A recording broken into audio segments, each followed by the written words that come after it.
yiraahdaa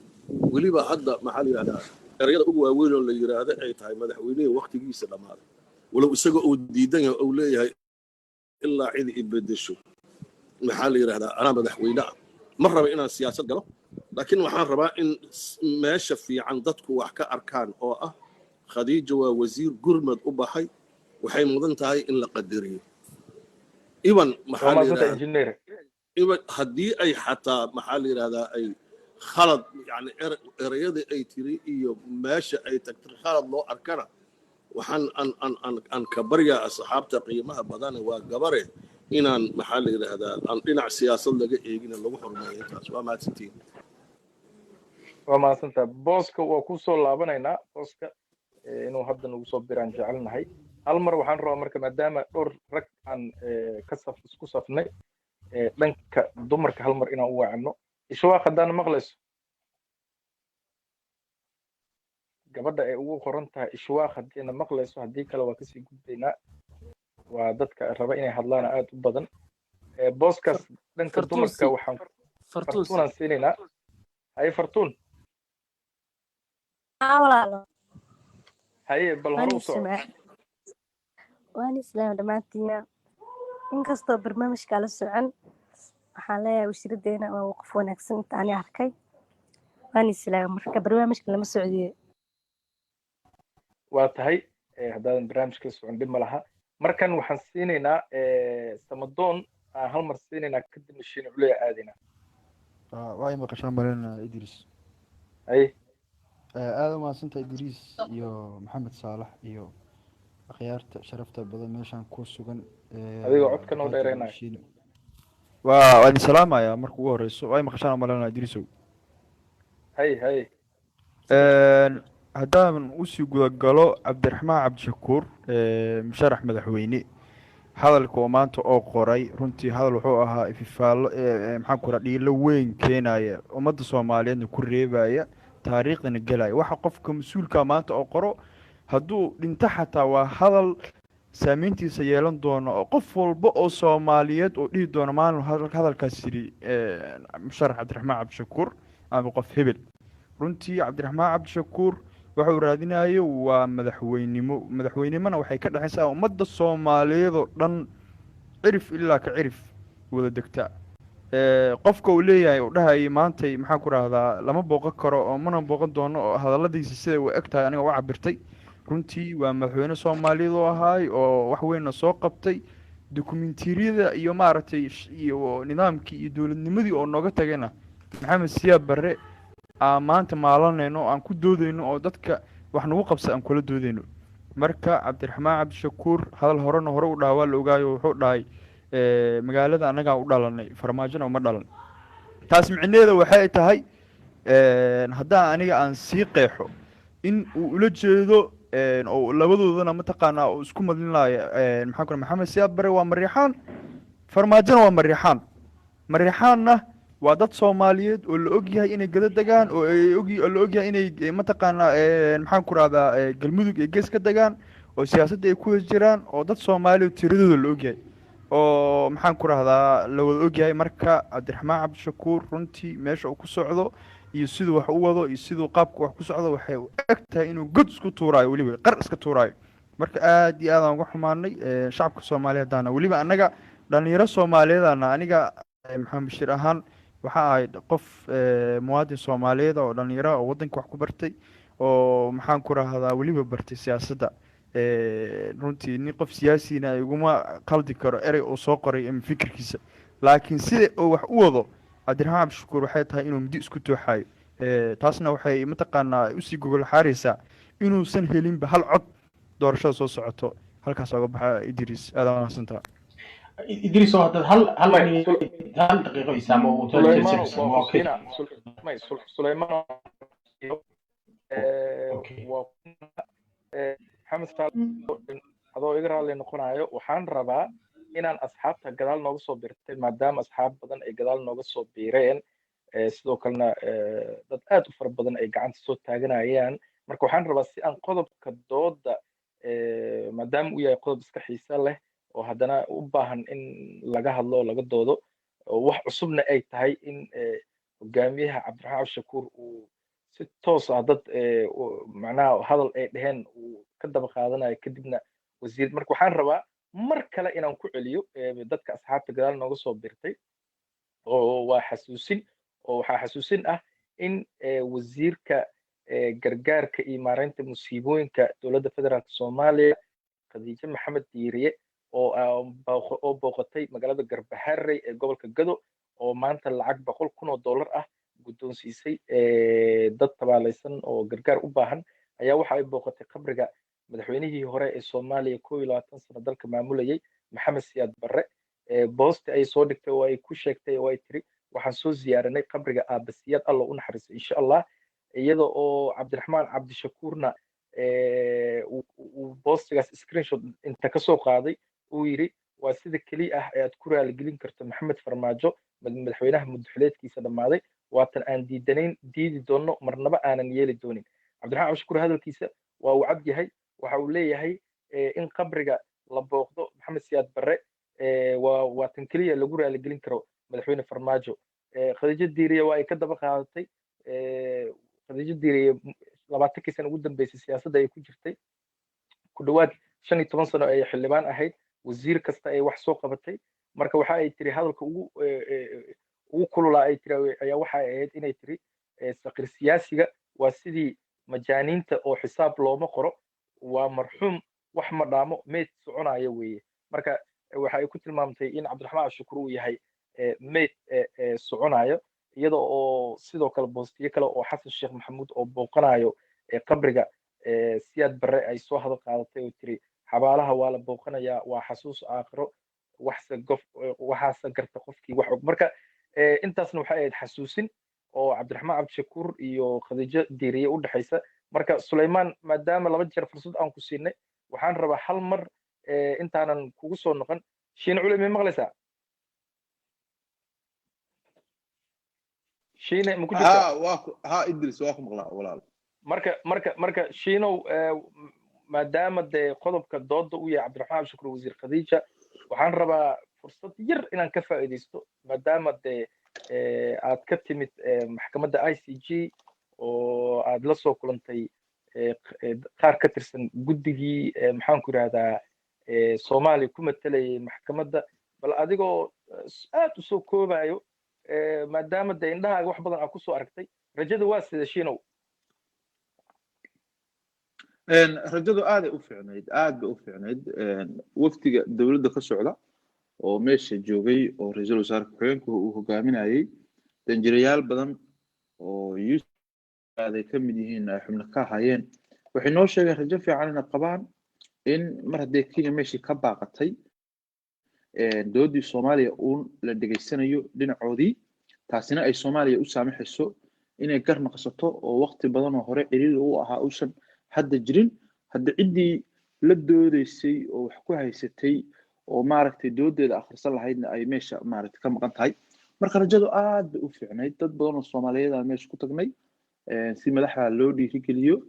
inkastoo waddanka aad degan tahay oo corona ka jiro oo maaragtay in la soo yimaado ay iska adkayd marka madaxdii meesha joogtay annaga waxay noo ishaareen rajo fiican inay jirto marka shiino maadaama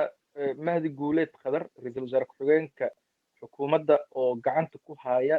feelka ama galka dacwadda kiiska badda ee Soomaaliya oo isaga uu gacanta ku hayo maadaama la kulantay wax ma kaaga sheegay arrimaha socda iyo xaaladda waqti gaara oo badana isku wareysano ma helin laakiin xeelaaliyii hore iyo xeelaaliyii cusub oo hadda jooga iyo iyaga dhan xataa Yuusuf Garaadiyo waxay noo sheegayeen waxay ahayd rajadu inay fiican tahay saansaantana waa ka muuqatay mar haddii Kenya meesha ka maqan tahay waxay u maqnayd Kenya waxay ahayd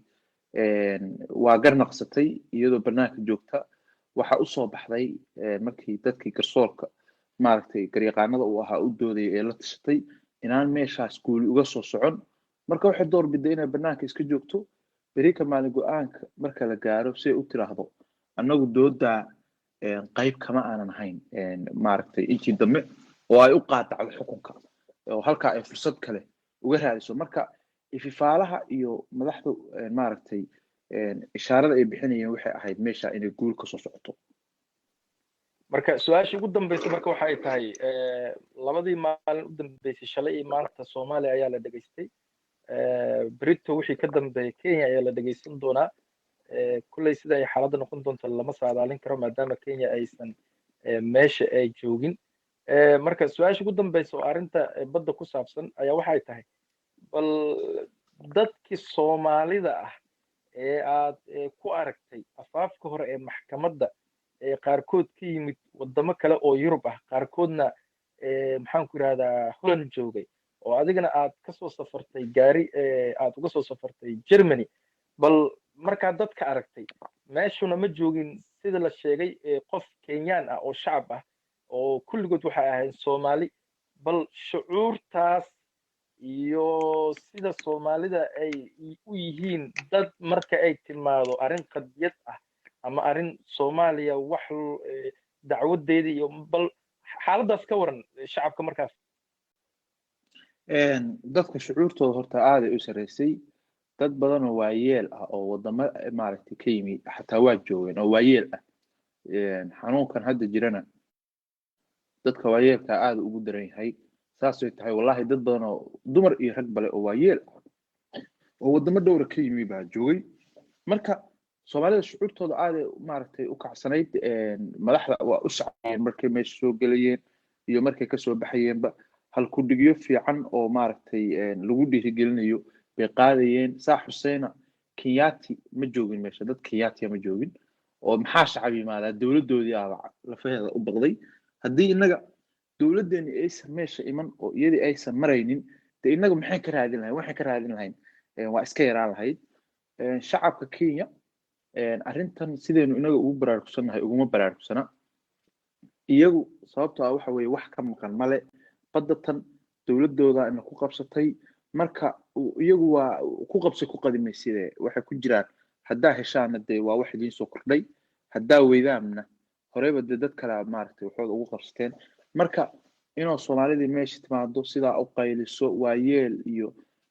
nooc kastoo bulshada ka mid ah ay meeshii isku soo tiilaan waxay muujinaysaa inaynu inagu nahay dadka dulmanayaasha ah oo xaqoodii maqan yahay oo doonaya inay dhacsadaan Kenyana dawladda baa wax aragtay halka loogu sheekeeyay markii sadaladiyo iyo waxa lagu eegay waxba ku jira marka dawladooda dad iska qaaday dadkooda dad wax ka maqan yahay maaha marka hadday wax ka maqnaan lahaayeen sidii meesha aan u tagnay oo dadka Soomaaliyeed oo iyadoo xaaladda adag lagu jiro boqolaalka ay u tageen xataa waa arkay dad Soomaaliyeed oo maaragtay Mareykanka yimi waa arkay waxaan arkay gabar xataa Kenya ka timi waa ku arkay meesha oo halka arrinta u timi marka hadda Kenyaatuna waa in ka tira badan yihiin waa in kana jeebroon yihiin meelaha kana waxaan u maleynayaa xataa iyagu waxa weeye fiisooyinkeeda si fudud oo ayna inagu u heli karin bay u soo heli karaan haddii marka wax ka maqlaan lahaayeen sida aan meesha isaga xaadirnay bay isaga xaadirin lahaayeen marka taasi waxay tilmaamaysaa waa tilmaam ka mid ah tilmaamaha aan isleeyahay ummadda Soomaaliyeed waxay u tilmaamayaan inay badda iyagu leeyihiin oo ku guuleysan doonaan ummadaasina uga garaabi doonto booliis baa meesha yimi garsoorayaashu xataa meesha way arkayeen markay galayeen albaabkaasi ka galayeen calankii buluugga ahaa halkaa ka lushay Soomaaliya ha guuleysto Kenya dhoon baa soo lagu hayay waa maasanta shiine intaasna waxay ahayd xasuusin ama dhextaal oo arrinta badda ah maadaama uu shiine soo arkay maxkamaddii ICJ iyo wixii ka socday muhiimna tahay maadaama qodobka aysan ku jirin oo aan ka hadlayno ifaalada aan sameynayno laakiin dee waxaan isleeyahay way ka muhiimsan tahay oo waa qadiyadeeni marka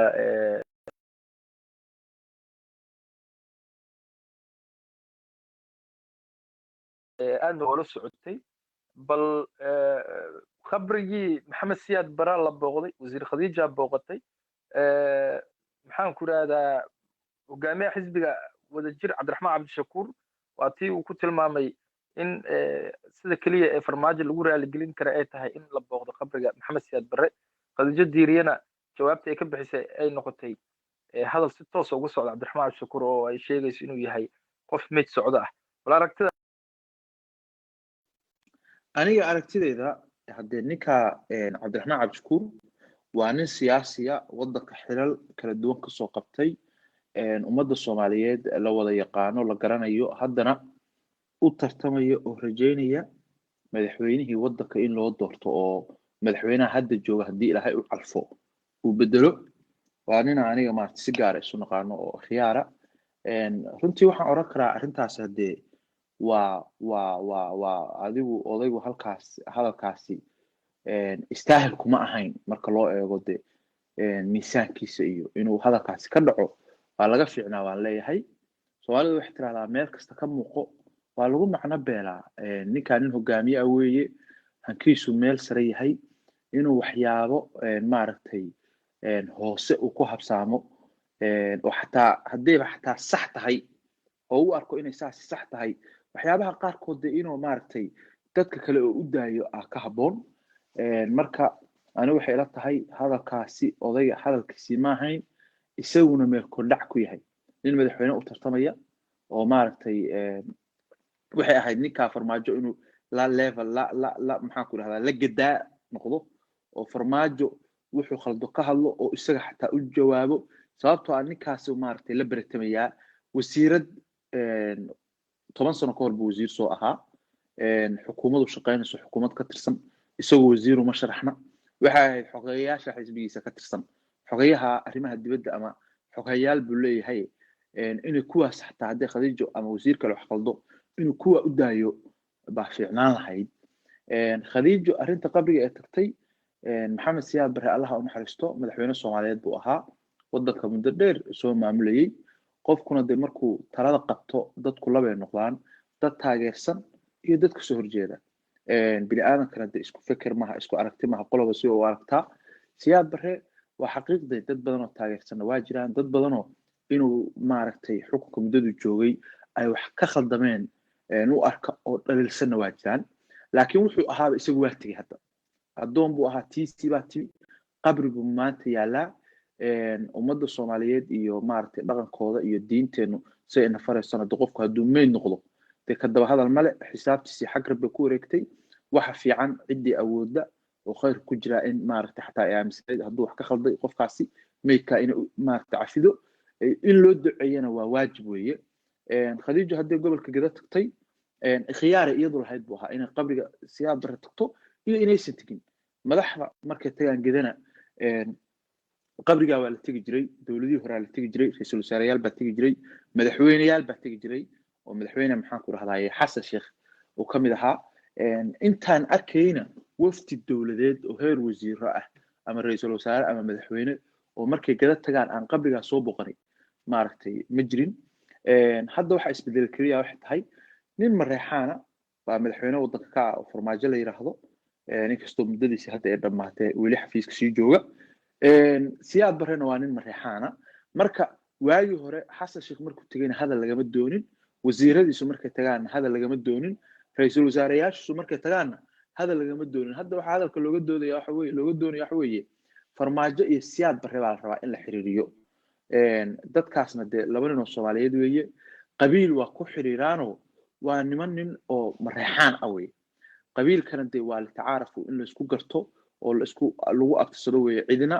ma doorato maaragtay qabiilka ay noqonayso laakiin wax kale oo farmaajo iyo siyaad barre ka dhexeeya inay jiraanna ma aaminsani isku lab maahayn isku taariikh maahayn maxaan ku yidhahdaaye isku shaqo maahayn ninkanoo siyaad barre ammaanaya oo legasigiisii baan hagaajinayaale oo la soo fadhiista oo la ordayana maan arkin waan arkay isagoo maaragtay legasigii aad uga sheekeynaya oo xataa gidaarka ku dhejistay madaxweynihii horetee aadan cabdulla cusmaan allaha u naxariistee marka keliya mareexaan uun bay wadaagaan baa la isugu xiriirinayaa arrintaasina waxay ila tahay inay tahay arrin khaldan bay ila tahay cabdiraxmaan cabdishakuur waxaa jira siyaasiyiin badan oo maaragtay ay isku reer yihiin kuwo horey waddanka uga soo shaqeeyey kuwo hadda u shaqeeya kuwo maxaan ku yidhahdayey tegayoo xag rabbi maaragtay tii alle u timi marka lalama xiriirin karo cabdiraxmaan waa shaksi wuxuu hagaajiyo ilmaha uu dhalay baa xataa mas-uuliyaddeeda lahayn wuxuu kharibo abaalka maxaa ku ammaanteeda iyo caydeedaba isagaa leh marka hogaamiyaha hadalka nuxurkiisa marka la eego oo uu leeyahay farmaajaha lagu raaligeliyo bay qabrigaa maxaan ku dhahay booqashadaas micnaheedu tahay micnaheedu waxa weeye waa ninkaa mareexaan farmaaja ku farxaya in maaragtay ninkaa waddanka soo xukumi jirayo ay isku reerka ahaayeen in xafiiskiisii la tago oo malaha qofkii taga qabriga buu saa kusoo dhaweystaa marka hadalkaasi hadal cabdiraxmaan isaga laftigiisa maaragtay istaahil ku ah ma ahayn waxaan anigu kula talin lahaa inuu de nin weyn weeye waddanka rajo kale hadduu xataa mararka qaarka waxyaabo badan oo khaldan uu arko uusan ku macno beelin oo wax walba uusan maaragtay boostigaa soo dhigin baa aad u fiicnaan lahayd sababtoo ah dad badan oo Soomaaliyeed oo cid kasta leh oo cabdiraxmaan rajo badan ka qaba baa jira anigaygaasi shiine ahaan waxaan aaminsanahay haddii maaragtay nin fursad la siiyo inuu waxaan iga raali ahaada kool baa isoo galay cabdiraxmaan waxaan aaminsanahay inuu dad badan oo waddanka wax ka soo qabtay uu dhaami lahaa waa nin aqoon diin leh waa nin aqoon maadi leh waa nin hal adayg leh waa nin maaragtay dadka qancin kara waa nin in lala doodo ogol marka anigaygaas waxaan aaminsanahay kuwa badan oo hadda tartamaya inuu ku dhaamo kursigaa kuwa badan oo hore u soo fariisteen inuu ku dhaami lahaa ilaahay idinkiina haddii ku guuleysto waan rajaynaynaa inuu maaragtay waddanka isbeddel muuqdo u keeno marka dad Soomaaliyeed oo cid kasta leh baa sidaa maaragtay rajada uga leh cidduu codka ka doonayana dee waa Soomaali oo dhan reerka oo hadda mareexaanka farmaajo iyo siyaad barro mareexaan ku xiriirinayo mareexaan waa muwaadiniin Soomaaliyeed xildhibaanada waddanka ku leeyihiin waa dadka uu maanta codka ka doonaya ka mid yihiin kuwa uu bari xukumayay ka mid yihiin marka qabiileeyo oo iyaga isku xiro oo bari waji uu ku hortago cod ku weydiistana ma lahan waji uu ku xukumo oo ay ku adeecaanna hadda meeshii ma taalo waa dad ay weliba dadka iska xigaan oo gobolkan ay kasoo wada jeedaan oo galmudug haddii labadooda reerkiisa iyo reerkaasiba waa wada degaan oodina ab dhoweysay baa oodu iyadaa darisnimadu iyadaa ka dhow maxaan ku yidhahdaaye abka iyadaa ka dhow marka dadka inta isku dhaqanka ah baa maaragtay inaa isku dhiig noqotaan iyo inaa isku dhaqan noqotaan wax fiican inaa isku dhaqan noqotaan waa dad wada dhaqma xilli xigaala meel wada degan isku dana oo maanta aniga galmudug waxay galay male marka laga reebo dee inay maamul Soomaaliyeed tahay haddana de maaha micnaha maamul goboleed aniga aan ka soo jeedo ama beesheedu degan tahay dhul Soomaaliyeed oo dhulkaas Soomaaliyeed ila mid weeye laakiin labadoodii halkaasay ka wada yimaadeen isku sibay ugu ordayaan halkaasaa ma taxtaa laga soo dooranayaa maxaan ku yiraahdaayay dadkoodii joogaa marka inay dadka iska xigsadaan ahayd marka cabdiraxmaan anoo hadalka dheereeyay waxaa aad u fiicnaan lahayd inuu waxyaabaha qaarkood xataa haddii u muuqato inay khaldan tahay inuu dad hoose oo xisbigiisa ka mid ah ay xataa wax ka dhahaan qabri la booqdayna haddii wax oo maanta dood la gelin karo qof qabri booqday waxa loo tegay ay tahay ilaahow u naxariiso ilaahow u dambi dhaaf intaa cidduu raba ha ahaado qabri la booqday waxada la gelin karo maaha arrinta aabisiino marka waa ku soo laabanaynaa marka hay waa maasanta shiine oo si oo macnaha fikirkiisa ah noogu sheegay maxamed saalax intaa kugu soo laaban sulaymaan intaa kugu soo laaban hal mar cabdiqaadir boos oo dib nooga soo laabtay booska mana maqshaa صاحب سبحان الله مغلا من كسر القرية دير إسرائيل هذا هاي مغلس السماء أي إن شيني يا صاحب تقلا وانو ما علنا هاي يعني جو برامج سكر بدنا نقول هنا سيدو كلا شيني كستر سلان علم ما علنا سيارة أو أعلن تبدي سيدو ما تقعنا نو أبدي دري ووقت عام وأنا قد حياة عارض معاك بدان هاي marka asiga waqtigiisa maalkiisa u horay inuu halkaas tago na wax oo dadka kale dheeriyo lagu amaan lahaa waay nacbay annaga laftarkana Yurub aan joognaa ma tegin oo danay shakhsiga laga weynaado daliya qaranka in marka amaan iyo bogaadin gooni mudnaan lahaa waayay waxaan rabaa arrintan qabriga ku saabsan khilaafka maanta dhalisay inaan laba eray ka iraahdo oo sida ilaahay og yahay aniga aragtideeda ah horta shacabka Soomaaliyeed waxay ka gudbeen berigii mataqaanaa la mid habaabin jiray oo wixii loo sheegi jiray oo siyaasi qaldi jiray waa ka weynaanay isbishar dad uma hadlaaya aniga waa ka weynaaday kulley waxaana jeclahay siyaasad markii la ninka igu reerka ah ee marna habaabin wada laba kacleen wada inaan kaga tago ninaan igu reer ahayn oo run iyo cadaalad iyo nin jeclaysi bas ku jirin oo Soomaaliya u shaqeynaya taasa igu reer hadda bari waxa jirta ninkii igu reer ahaa qaad iyo saxba ku taageeri jiray alxamdulillah waa aragnimada iyo mataqaana ila abdeen noqotay wax wanaagsan waaye cabdiraxmaan cabdi shakuur hayb ahaan wuu xigaa siyaasi ahaanna waa taageeraa xisbigiisa marka arrintii qabriga haddaa usoo laabto waxa in mataqaanaa qabri gabar tagtay oo wasiirad ah waa laba nooc in ayadoo wasiir ay dhooftay oo qabriga daliil u tagtay waa arrin in iyadoo gargaar shacabka gedo oo abaaro iyo baahi la daala dhacay gaarsiisay waxoogaa sahay ahna waa wax wanaagsan oo kaalinteeda wasiirnimay gudatay marka qodobka u baahan in la iftiima waxay tahay oo cabdiraxmaan ku diidanahay gabadhan wasiiradda ah ee qaranka Soomaaliya u shaqeynaysa ee wasiiradda gargaarka ah oo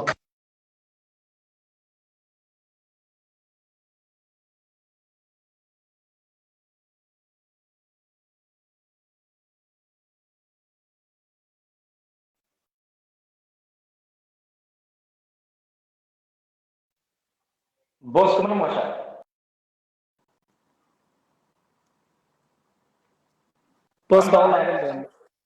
booska waa u laaban doonaa dhib malaha salebaan baa salebaan waa u noqon doonaa dadka cabaarka nala joogay waxaan siinayaa maxamed faarax سؤال مغلا رجالي si wanaagsan صح ما صرت مع إدريس عبد الغفور بوسكو أي من عليا سو كله ولا لها برنامج ديساني أنا إيش هيك أنا ما عليا أنا هرتا ضد صوك فيني هذا الدلوع سنة بارة هرتا ضد أنا هرتا ضد وقت يدي جوكتا هرتا جرى هرتا مركا سيدا عادي هرتا سياسيين ضد كوتا سكسي ومار كانوا سيدا عادي سؤالات أنا وساقات مريكان كدقيقار كريستوفر كولومبوس ضد حوار كان هيرو أنين حوار كان نين كارقبا ودن كودلي نابليون فرانسيس كان اسكو سيو ماركان دad qaar wuxuu arkaa haliye qaarna wuxuu arkaa diyacab siyaad bar Allah xasaasay dadka qaarna wuxuu arkaa nin haliye nin qaarna wuxuu arkaa nin diyacab waana horta waa wax caadi dadka kala aragti duwanaadaan waxaan habo in madaxda Soomaalida iska ilaaliso dib u raaca raadadka waxyaabaha ay ummad ku kala qaybsan tahay dadka mootan horta in la xushmeeyo ama dhintay waa wax diiniyan akhlaaqiyan wanaagsan hadda u soo laabto hadalka ماما خديجة هردي أبى ترى هذا هرت وعيدي فكرة ديدا وإذا هرت الروح من كرا أنا مركز في الجنرالي دتك ووينا وإذا كويج كأنت بدن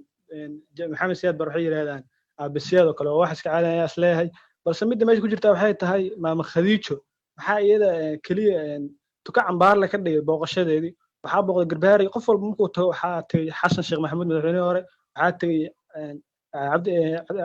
عبد شردون ساعد نكس الوزاري ورا الصومالية تجي وحتى جوضح إذا قدم بيساتك واحد إذا كليه نشيء قرط كوكون قرن ما يقولوا إذا قدم بيسيو يكسر من بدن تهاي أو إيش هذا إذا يتعين ضد هذا لكن ما قرن كررت إذا واحد كوكوي يعني أصله هاي تنكررت جميعها حزب وزير عبد الرحمن عبد الشكور والسمع أنا ما قرن كررت إيش واحد وسكول فاقة من الحين فرماتشو يسياد برود انتي وأنا كهين ومريحان wax kale oo hadda horta iskuul faaqay ma jirto hogaamiye xisbi wada jirno xaslaya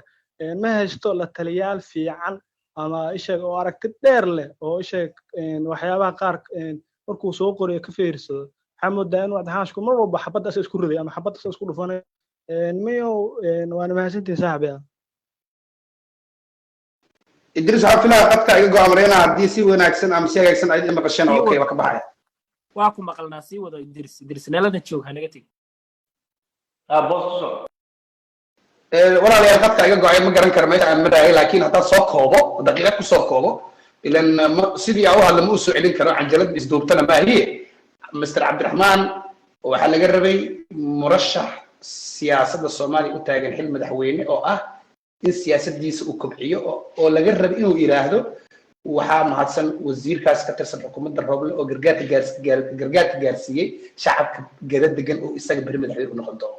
taasuu iska indha tiray shacabkaas inuu damqado iska indha tiray wuxuu kaloo iska indha tiray xukuumadda oo markaa xitaa mucaarad ku tahay waxyaabaha wanaagsan in lagu taageeray qasab tahay si daljeclaysi lagaaga dareemo taas dhanka siyaasadda waa dhanka diinta gabadhan gargaarka geysay ee qabrigaas u duceysana in diintaas wuxuu ilaahay na faro qabri muslim qof kastoo muslim loo duceeyo oo quluubtan ay soo xasuusato iyo lafta geerida taas waajib ay gudanaysay ahayd taasna wuxuu u bedelay dhan siyaasad halkii siyaasad maadaama siyaasi u yahay oo raaci lahaa tan gado inuu isaga credit ka qaato oo dad gargaar baa la gaarsiiyey gobolka gado credit ahaan siyaasadda meesha laga rabo diintii oo siyaasad dhex geliya siyaasadaan waa kaga booday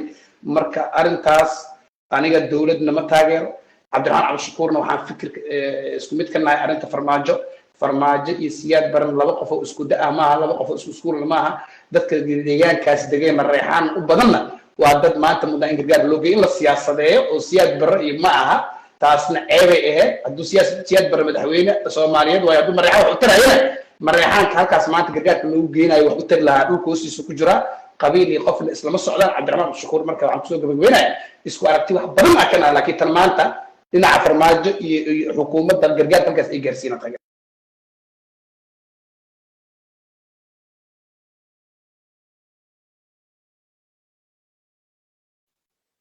نعم صحيح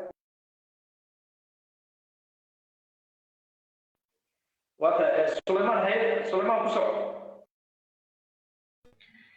waa mahadsantahay saaxiibow dawaaba waa celisay laakiin akhyaartii horaa dhamaysay hal mid un baan rabay inaan ku noqdo oo saaxiibkay wuu baxay bashiir laakiin arrinta uu macnaha saaray khadiija siday u hadashay khadiija waxay tiri waxaan booqanay qabriga aaba maxamed aaba siyaad oo magac common ah oo hore loogu yaqaanay oo magacyadiisii ama naanaysiisii waqtigii xukunka joogay ka mid ah ama ha noqoto waxay doonto ha noqoto laakiin intaasay tiri hadday ereyga aabe leeyahay wuxuu ka turjumayaa guulwadayn iyo dictatornimo iyo waxaas cabdiraxmaan cabdishakuur ma uu soo qaadin taas ee wuxuu yidhi waxa keliya farmaajo ku raaligelin kartaa waa inaad qabrigaas booqato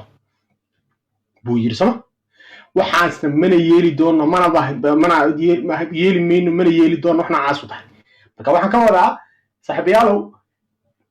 ma waxaan la yeelayn oo cabdiraxmaan cabdishakuur hadduu madaxweyne noqdo uu mamnuuci doonaa in maxamed siyaad barre qubuurtiisa la booqo taasoo macnaheedu noqonayso qabuuraha oo dhan yaan la tegin horta taa si kaftana waan u dhigayaa laakiin saaxiibayaal horta fariintii yaan la duwin ma garad cabdiraxmaan cabdishakuur wax badan baan sidaa uu cabdiqaadir boos sheegay aan isku fikir ka nahay oo ah in dabeecaddii soomaalida ee ahayd in mucaaradna aan la noqon muxaafadna aan la noqon waxaa la yidhi waxaa shuntanashinbena aan ahayn straight ka dhigay oo outspoken yahay oo si dadnimale uu uga hadlo wuxuu doonayo arrimahaan ku taageersanahay bay ka mid tahay laakiin waxaan filter lahayn oo akhlaaqiyaadkii ka baxay oo moralkii ka baxay oo qubuurihii maraya oo siisada halkaa maraysa dee anigu runtii aad baan runtii waa waddo cusub waa weji cusub oo soomaaliya u furmay siyaasiyiintooda oo runtii in dee laga gudbo redlinekii la dhaafo marka taas baan rabaa inaan ku noqdo intii hore waa sharxay oo dee in badan baan ku jira dhowr jeer baad jaanis siiseen aan idinka mahad celinayo laakiin waxaan qabaa inaan la duwin warka cabdiraxmaan iyo fariintiisu say tahay marka saaxiibayaal waa mahadsantihiin thank you all waa mahadsantahay waxaan rabaa marka maadaama dadka inta badan meeska saaraya cabdiraxmaan cabdishakuur taasina ay tahay fikirkooda oo aan ku dhaliilaynin ama aan ugu soo hojeysanaynin laakiin iyadana waxaan xusuusinayaa in cabdiraxmaan cabdishakuur hadalka wasiir khadiija inaan meesha ku jiro oo si toos ah u ambaartay cabdiraxmaan cabdishakuur oo ah in aqoon-yahan xisbi maamulaha guddoomiyeedka ah musharax madaxweyne ah wasiir hore soo haddaan taa ka dega waan kugu darayaa cabdisow haddaan khadiijo ka tega waan ku darayaa haddaad ii ogolaato laakiin okay raallah way sorry marka khadiijo marka maadaama dee qof cabdiraxmaan shakuur oo kale ah oo dee sida hadda aan soo sheegaba intaas isku ah ay ku tilmaamtay mayd socda iyada oo ah wasiir ka tirsan xukuumadda iyadana waa qodob meesha ku jira maadaama dee title leedahay khadiijo maxamed diiriye oo haddana horey in ka badan 20 sano siyaasadda ku jirtay kursiga baarlamaankana muddo aad u fara badan oo isku xigta xildhibaan ahayd wasiir soo martay marka inay hadalkaas sidoo kale ay tiraahdo waa mid socda iyadana meesha ay ku jiraan markana waxaan siinayaa gabdhaha munan siina kadibna cabdullaahi kusoo laabana munan ay munan waa mahadsan tahay horta xaqiiqda anigu waxaan ku irahdaa arrinta laga hadlayay oo ah wasiir khadiijo iyo siyaasi cabdiraxmaan cabdishakuur run ahaantii horta aniga wasiir khadiijo waxa ay soo samaysay ama booqashada ay qabriga maxaan ku irahdaa ducada ay ugu tagtay usoo ducaynaysay madaxweynihii hore Soomaaliya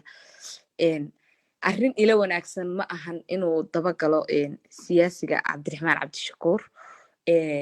mana ahan wax xaqiiqatan qof siyaasiya oo mustaqbalka dalka ummadda Soomaaliyeed oo dhan doonaya inuu maxaan ku irahdaa hogaamiyo ma aha inuu waxyaabaha cadiifada keenayo oo bulshada kicinaya oo kaleeto oo hadda maadaama shacabkii oo dhan ay saa u jiijideen Facebook meel kasta la wadwado hadalkiisii oo waliba ah cadiifad oo maxaan ku irahdaa isku lifaaqayo madaxweyne Farmaajo iyo madaxweynihii hore ee Siyaad Barre Allah u naxariiste marka xaqiiqatan ani waxaan u malaynayaa inuusan ila wanaagsaneyn aan ahaan aan dhahe oo markastana cabdiraxmaan cabdishakuur inta badan uu social media ka hadlayo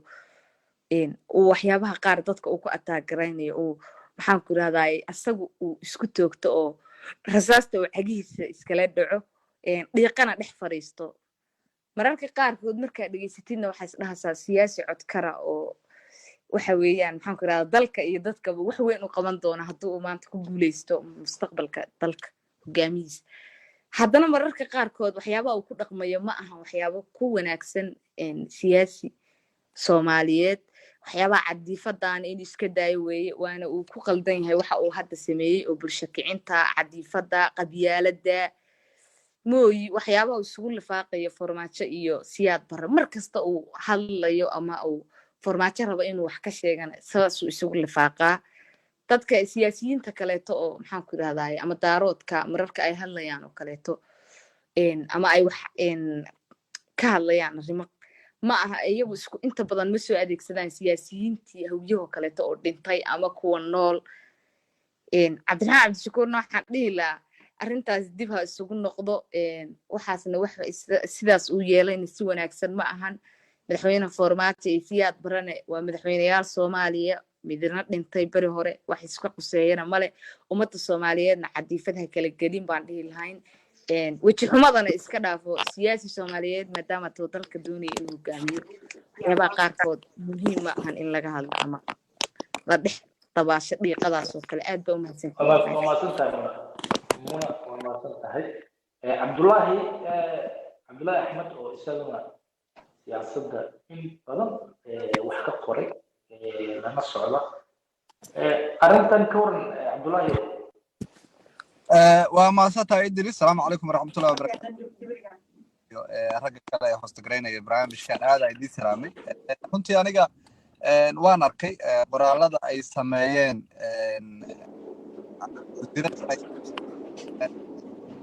musharax madaxweyne wasiir hore cabdiraxmaan cabdishakuurna uu jawaabteeda bixiyay iyo filcilintii ay mar kale wasiiradu ka bixisay runtii horta meesha aan u malaynayo in dadku ay dooda badan ay ka qabaan waa aan filayo weliba in wasiir hore cabdiraxmaan cabdishakuur isagana uu objection ka keenay ama uu dooda ka keenay inay ahayd aabe maxamed Siyaad Barre dabcan wasiir khadiijo maxamed haddaan hadda qaldanayn aabay leedahay aabaheed waa sidaa laakiin sida horay qof dabcan iga horeeyay barnaamijka uu yiri maxamed Siyaad Barre Allah u naxariisto madaxweynihii hore ee Soomaaliya magacyadii loogu yeeri jiray ka mid yahay marka meesha dooda dabcan ay ka timid cabdiraxmaan cabdishakuur musharax madaxweyne uu dooda ka keenay halkaas inay heedaan u malaynaa laakiin mid ogaada waxaan horta aan joognaa duni maanta baraha bulshada iyo doodaha ka jira iyo yacni qaabka oo social media loo adeegsanayo iyo qofka sida uu magaciisa kor ugu qaadayo ama hoos ugu dhigayo ay noqdeen mid macnaha maalmo kooban oo yar intay dadka hadal hayaan ay ka tagaan marka anitan waxaan u arkay cabdiraxmaan cabdishakuur musharax madaxweyne in uu macnaha kor isugu qaadayo oo at least uu isdhahayay warwaayada laguma hadal hayne bal wax uun lagu hadal hayo samee kadibna de wax negative oo bulshada Soomaaliyeed ay falcelin ka bixinayaan ayuu sameeyey talabada taas aan u arkaa 2 maalin 3 maalin arrinta waa iska soconaya kadibna hadda waxay noqonaysaa wax meesha looga tagay maxaa yeelay ballamo badan oo ama hadallo badan oo gaf ahaa oo qaranimada Soomaaliya gaf ku ahaa ama dadka bulshada Soomaaliyeed ay falaqeeyeen hal maalin 2 maalin lagu hilmaama jirto oo hadalkan ka weyn wasiir Khadija jawaabtii dib ay ka soo baxday wasiir Khadija waa wasiirad waxayna daacad u tahay qofka markaas xilka haya Xasan Sheekh Maxamuud ee xil u soo qabatay Shariif Sheekh Axmed ee xil u soo qabatay haddii xataa ay booqato qabriga waalidiinta madaxdaas haddii booqato xataa oo ay tiraahdo Ilaahay ha u naxariisto aabayaasheen haddii tiraahdo xataa aniga waxaan u arkaa xilkeeda inay ku ilaashanayso laakiin munaasab ma ahayd in madaxweyne musharax madaxweyne uu hadalkaas yani jawaab noocaas uu ka bixiyo marka laga tago sidaan u dhigo ah inuu yani hadalkiisa dadku ay hadal hayaan uu ula dan lahaa arrintan ama ula dan lahaa karo aniga mayaan dhihi lahaa waxaan dhihi lahaa musharax madaxweynaha tahay bulshada Soomaaliyeed waxay leedahay han ka weyn midda aad maanta ku hadlaysid runtii aniga musharaxan wuxuu ka mid yahay musharaxiinta aan markaan afkaartiisa dhageysanayo aan aad u jeclahay oo aan ku raaxaysto aan isleeyahay alla ilaahay aqooyahan kan oo kale ay Soomaaliya u baahan tahay laakiin Soomaaliya aqooyahan kaliya uma baahna waxay u baahan tahay Soomaaliya shakhsi يعني daacad ka ah qabiil daacad ka ah nin jeclaysi iyo kooxaysi ay daacad ka tahay shala markaan madaxweynaha jamhuuriyadda federaalka Soomaaliya hadda madaxweyne Maxamed Cabdullaahi Farmaajo aan dooraneynay dabcan wuxuu inoo ahaa hogaamiye aan ku dayayno siyaasi walba isleeyahay alla ilaahay maanta hogaamiyihii ugu fiicnaada hesheen laakiin maanta la joogo waxa wayn taageeradii 100% ahayd uu haystay malahan marka siyaasi walbaba mucaaradnimo noocaas oo kala uu la kulmaa wax iska caadiya waxaana aaminsanahay in Cabdiraxmaan Cabdishakuur ay tahay wax tan ka fog inuu sameeyo siyaasiyada way jiraan siyaasiin ka level hooseeya inay ku dhacaan hadda madaxweyne hore Donald Trump mar walba markuu Ilhaan Cumar uu eedeynayo uu leeyahay way xun tahay waa Soomaaliyeed waa Afrikaanad macnaha يعني waxawaay wuxuu rabaa in la sheego in la yiraahdo gabar muslimada weeraraaga magacaas uu ka raadinaa aniga saas in la tahan u maleena intaan qaldan waxawaay halaga raali noqdo intaan saxayna tabarteeda noqotay salaamu alaykum wa rahmatullahi wa barakatuh Idris hal mid ogeysiisa rabaa inaan ku darsado Soomaalideena waa kaftamaya meediya sanadii ugu dambeeyay dhan waxaan ku arkay qofka siyaasiga hadli yaqaan ayay u arkaan xalka Soomaaliya inuu haayo waana waddanka ugu horeeyay Soomaaliya oo dunida dhan kama jirto intaas oo dawladda jirta adduunka 200 dawlad ku dhow qofkaana hadli yaqaan oo baraaqa leh oo aftahana dalka lagu maamulaa Soomaaliya kaliya horta ka jirta war dadkeena waxaan rabaa inay ogaadaan qof hadli aqoonin ayaa ka shaqo wanaagsanaa kara ka daacadsanaa kara ka cadaalad farid ogid badnaa kara qof hadli yaqaan marka nin hadli yaqaana ama Xasan Sheekh ha noqdo ama Cabdiraxmaan Shukr ha noqdo ama Sheekh Shariif ha noqdo ma dhamaantood illa wada aamini kara hadal qof lagu ma aamino ma santiin asad barnaamij ay boos waa maasantahay marka gabadha u yeeraynaa markan maadaama ragga aan isku xijinay asxaabta gacan soo taagnaa iyagana fursadooda saddexaad inaan soo istaagna inkastoo uu aad u sii kululaanayo oo dad badan ugu soo kordhayaan marka dooduna waa sida ciwaanka aad ku aragtaan Cabdiraxmaan Cabdishakuur Warsamey wasiir Khadija oo doodoodii maanta ku dhex martay baraha bulshada taasoo ku timid waxaan ku raahdaa booqashadii wasiir Khadija ay booqatay qabriga Maxamed Siyaad Barre madaxweynihii hore Soomaaliya Maxamed Saalax ma ku jirtaa weli waa ku jira Idrisow si fiican bayna u socotaa dabcan waxaan dadka ku boorin lahaa in si positive loo eego bal maxaa keenaya in ilaa qabraha la siyaasadeeyo ama ay siyaasadii halkaas gasho dhankay doonta way noqotay Ilyas baan u maleynaya inaan maraynay markaa kadibna aan video soo dhaweyno inkastoo السلام عليكم maxamed Ilyaso marka maxamed oo ka war hadaan gabar ka hormarsiino maadaama ragga isku xijina Ilyas aan dib u siino waa si fiican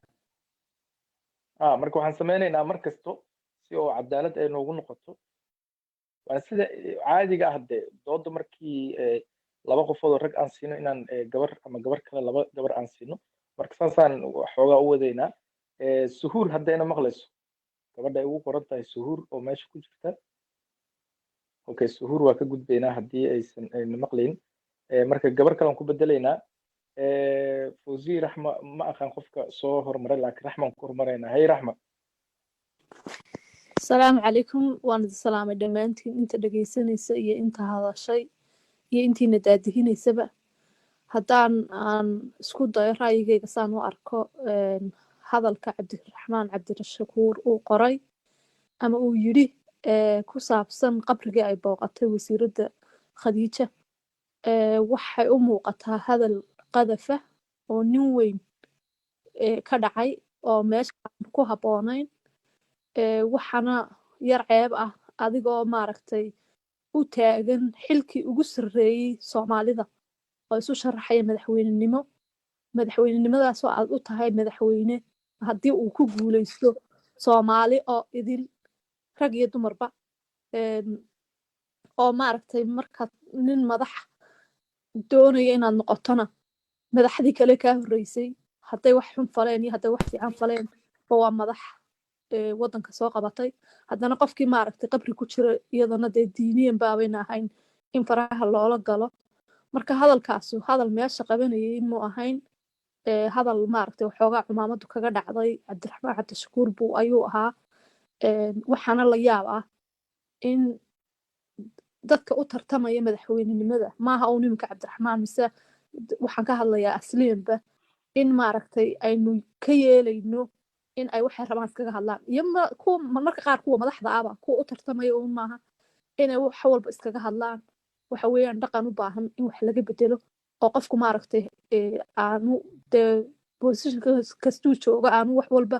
qabyaalad iyo maaragtay qadaf kasoo dhex saarin marka hadalkaas hadal qabyaaladaysan buu ahaa dee waana laga fiican yahay qofku inuu heerkaa qabyaalad ka gaadho oo nin iminka 30 sano ku dhow mootanaa iyo nin nool oo isku da-aad ba ahayn oo laga yaababa inayna xataa shakhsiyan isku aqoonin oo wax aynu labadaa la isku daro waayo inay qabiil guud wadaagaan waxa weeyaan wax ceeba bay ahayd wax cumaamadu kaga dhacday ahayd wasiiradda khadiijana in haddii isaga ay maaragtay uu khalad ka dhacay iyada laftigeeda waa ruux dumar ha ahaatee laakiin waa qofka xilka loo dhiibay iyada laftigeeda wasiiradda ah iyada laftigeedu inay sharafta ka xigto oo na aflagaada iyaduna soo gudbinin bay ahayd marka labada khalad way kala weyn yihiin oo ka cabdiraxmaan cabdishakuur baa aniga ila weyn maadaama uu qabyaalad ku dabaqay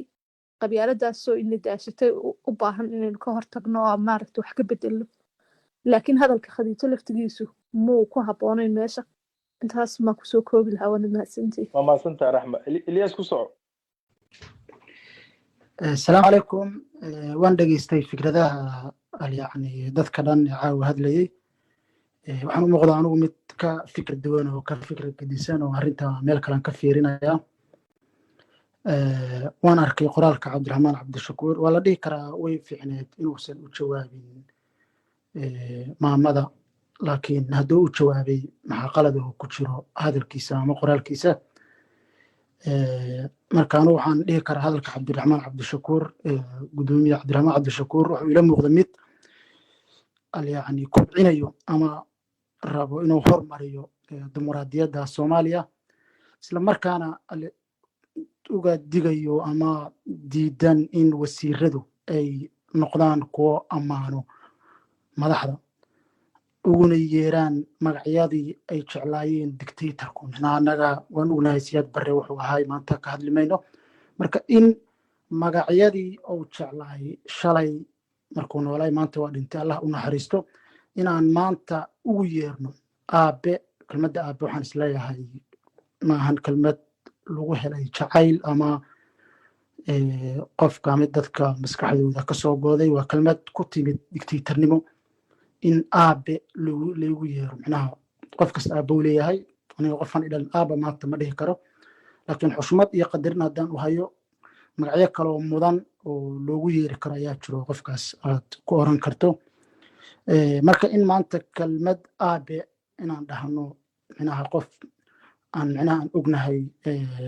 waxyaalaha ama taariikhda soomaaliya meesha uga jiro ama maanta waxyaalaha hadda xaaladda ay soomaaliya ku sugan tahayna aan dhihi karno waxa uu ka mid ahay kuwii ka qayb qaatay ama soo gaarsiiyey inay maanta soomaaliya xaaladdan ku jirto iyo inaan kubcino dictatornimo iyo dictator rag kale oo soo socdo oo aan tusno in berri loogu yeerayo aabe micnaha hadday dhintaan oo wax loo riyaaqay ay tahay micnaha markay adduunka joogaan iyagoo dictator ama dictatornimo ku xukumayey marka aniga hadalka cabdiraxmaan cabdishakuur waxaan kala baxay in yacni aanan ammaanin madaxda ama aanan u noqon madaxda kuwo waxay rabaan ugu yeero laakiin madaxdaasi dimuqraadiyadda ay ku jirto laysku dhagaysto qofka wax uu mudan yahay aad ugu yeerto marka waxaan hadalkii anigu aan kusoo gunaanadayaa siyaad barre alla u naxariisto laakiin inaan maanta dhahno aabe oo ay kelmadu jeclaay shalay markuu noolaay waddanka soomaaliya uu xukumayey oo xukunkiisii micnaha waan ognahay sida uu ahaay ama soo ku dhammaaday waxaan ugu dhihi karaa oo wax laga wanaagsan yahay isla markaana dhiiri gelinayso kuwa maanta nool ee rabo inay ayagu dictator noqdaan berrina hadday dhintaan ogaanaya micnaha ama isdhahayo sidaan oo kale waxaa laidinkugu yeeraa aabe idinkoo nool oo micnaha wax wanaagsan wahay marka dad badan waxaan arkaa yani ammaanayo oo dhahaya siyaad barre xukunkiisii waa wanaagsanaa wax badan uu qabtay haddaan wax yar u noqdo 1986 markuu siyaad barre shilka galay oo baabuurka isbitaalkii ugu wanaagsanay oo uu ku faanayay yani xukunkii kacaanka inuu dhisay oo isbitaalkii digfer ayaa wuxuu ku guuleysan waayay madaxweynaha inuu ku soo celiyo miirka iskoo shilku markuu madaxweynuhu galay yani waa miir daboolmay marka waddanka sacuudiga ayaa diyaarad loogu qaaday si loogu soo celiyo miirka marka halkaasna waxayna tusaysaa waxqabadkii uu lahaa maamulkiisa marka waxaan leeyahay ummadda Soomaaliyeed Ilyas su'aala qaba marka ummadda Soomaaliyeed marka inta ku jirta waxaan leenahay hadalka Cabdiraxmaan Cabdishakuur waxa uu mudan yahay in aan ka eegno يعني يعني صفي عن فيرنا أنا أقول لك يسنو إيوه إلياسو إلياسو مغلق هذا إلياسو مركب عبد القادر بوسو إلياس ما دام حوجا على ضد بدن إنه جوجان فايش أسوق عبد القادر بوسو إلياسو عربا عب إلا هو عسياد برب سجع ذك كحكم أو هاللي يريري مثل شعب صوماليات هم يرادان أي قال جعل المقعد هذا اسمه كلمة آباء وكلمة كتمت دكتاتورنيمو iyo jajuub iyo hadda fiiri su'aasha ka jawaab waxa ku iri isaga ma dadka ku qasbay inay aaba dhahaan mise dadka la jeclaado tirada raban haadan exactimo bas waxaan dhihi karaa qofka yani dictatorka sidiisa baa shacabka ku qasbo magacyadii ugu yeeraan marka ma haysa cadeen oo dadka leeyahay anigu marka waxaan leeyahay magacyadu dictatoriyadu jecel yihiin in loogu yeero in 2020 la indoos gareeyo anigu waxaan u arkaa yani wax qaldan haddana qof wasiir ah oo xil hayo ama soo hayay oo ka tirsanay dowladdii hadda xilkeedu dhamaaday ee yani farmaajo waxaan dhihi karaa wax qaldan waana wax ummadda Soomaaliyeed meel sidaas baan aniga aaminsan Ilyas waa maasantahay xogaa dooda waxaa moodaa inay yara kululaatay marka meeshaas anigoo ka duulaa fiido soo laabana asxaabta maaga ka garaacayso asina fiido saaxiiba ku soo laabana duqaadka noo muujisay laakiin meeshaas oo booska iyo Ilyas ay ku yara aragti duwanaadeen oo ah aabasiyaad qadiijana ay tiri Allah u naxariisto aabasiyaad dad badan ay u arkeen in maxaan ku yiraahdaa Cabdiraxmaan Cabdishakuur uu halkaas ka duulayo maadaama qadiijo ay ku qortay aabasiyaad marka maxamed daahir oo isagu aqoon-yahan ah oo chairpersonka map ah bal maxamed daahirow ka waran aabasiyaad sidee ku timid haddii aad maqlayso idris waa mahadsan tahay maxamed saalax iyo cabdiqaadir sidoo kale barnaamijka daadiinsan dhegeystaanka ay brother saaqa ahay gelinay